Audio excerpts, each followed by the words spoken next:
အားလုံးပဲမင်္ဂလာပါ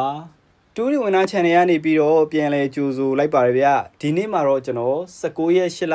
2026ဗုဒ္ဓဟူးနေ့အတွက်ဗီဒီယိုကိုပြောပြပေးချင်ပါတယ်ဗျ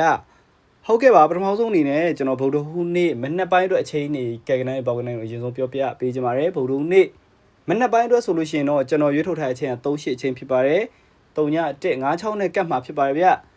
38အချိန်ကို3.156နဲ့ကတ်ပြီးတော့ကျွန်တော်ရွေးထုတ်ထားတဲ့ပေါက်နဲ့8ခွက်ကတော့33931353683888586ဆိုပြီးပေါင်နှန်း၈ကွက်ရွေးထုတ်ပေးထားပါတယ်ဒါကတော့ဗုဒ္ဓဦးနေ့မနက်ပိုင်းအတွက်အချိန်နေကဲကနိုင်ပေါင်နှန်းနေဖြစ်ပါတယ်ဗျဗုဒ္ဓဦးနေ့နေကုန်အတွက်အကြိုက်ဆုံးလုံးပိုင်းနှလုံးကတော့38လုံးပိုင်းဖြစ်ပါတယ်38လုံးပိုင်းဖြစ်ပါတယ်ဗျဗုဒ္ဓဦးနေ့နေကုန်မထိမပေါက်ကီးသုံးတော့931ကီးဖြစ်ပါတယ်931ကီးဖြစ်ပါတယ်ဗျဟုတ်ကဲ့ပါဗုဒ္ဓဦးနေ့မှာလည်းအားလုံးပဲအဆင်ပြေကြပါစေဗျကျွန်တော် channel ကိုအမြဲတမ်းအားပေးနေတဲ့အတွက်ကြောင့်မို့လဲကျေးဇူးများကြီးတင်ပါတယ်9ရက်သားသမီးများအပူရရှိလို့ရှိရင်လည်းအမြင်ဆုံးငြိမ်းကြပါစေဗျာနော်